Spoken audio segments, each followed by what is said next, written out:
ಅಯ್ಯೋ ಲೇಟ್ ಆಗಿಬಿಡ್ತು, ಬೇಗ ಹೋಗಿ ರೀಚ್ ಆಗಬೇಕಲ್ಲಪ್ಪ. ಮ್ಯಾನೇಜರ್ ಹತ್ರ ಬೈಸ್ಕೊಳ್ದೆ. ಅಯ್ಯೋ ದೇವ್ರೆ ನನ್ನ ಬಟ್ಟೆ ಅಮ್ಮ. ಅಲ್ಲೋಡ ಮಗ, ಅಲ್ಲಿ ಹೆಂಗಾಯ್ತು ನೋಡ, ಅಲ್ಲೋಡ ಮಗ, ಅಲ್ಲೋಡ. ನೀನು ನನ್ನ ನೋಡಿ ನಕ್ಬಿಟ್ಟೆ ಅಲ್ಲ.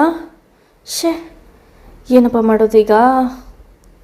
ಪ್ಯಾನಿಕ್ ಆಗಬೇಡಿ, ಡ್ರೆಸ್ ಚೇಂಜ್ ಮಾಡಲಿಕ್ಕೆ ಲೊಕೇಶನ್ಗೆ ಕರ್ಕೊಂಡು ಹೋಗ್ತೀನಿ, ಬನ್ನಿ. ಡೋರ್ ತೆಗಿಯೋಕ್ಕೆ ಒಬ್ಬರಿದ್ದಾರಾ?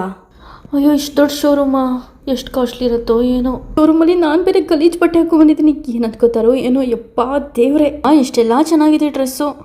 ಅಯ್ಯೋ ಇವಾಗೆಲ್ಲ ಇದು ನೋಡ್ತಾ ಕೂತ್ಕೊಳ್ಳೋಕ್ಕಾಗಲ್ಲ, ಯಾವುದೋ ಒಂದು ಡ್ರೆಸ್ ತೊಗೊಂಡು ಹೋಗ್ತಾ ಇರಬೇಕು.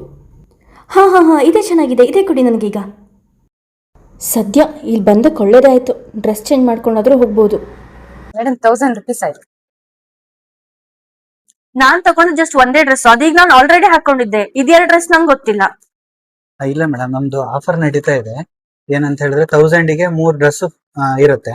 ಅದರಲ್ಲಿ ನೀವು 1 ಡ್ರೆಸ್ ಹಾಕೊಂಡಿದೀರಾ, ಇನ್ನು 2 ಡ್ರೆಸ್ ಇದ್ರಲ್ಲಿ ಇದೆ. ಓಕೆನಾ? ಹೌದಾ? ಇನ್ನೇನ್ ಆಫರ್ ಇದೆ ಹೇಳಿ? ವರಮಹಾಲಕ್ಷ್ಮಿ ಹಬ್ಬಕ್ಕೆ ಆಫರ್ ನಡೀತಾ ಇದೆ. ಏನಂತ ಹೇಳಿದ್ರೆ 90 rupees ಲಂಗ ಮತ್ತೆ 170 rupees ಟಾಪ್ ಮತ್ತೆ ನೈಟಿ ಎಲ್ಲ ಸಿಗ್ತಾ ಇದೆ. ಸ್ಯಾರಿ ಮತ್ತೆ 10 to 40% ತನಕ ಆಫರ್ ಇದೆ. 10 to 40% ಆಫರಾ? ಹೌದು. ಓಕೆ, ನಾನು ನಾಳೆನೆ ನನ್ನ ಫ್ಯಾಮಿಲಿ ಜೊತೆ ಬರ್ತೀನಿ. Thank you. ವೆಲ್ಕಮ್.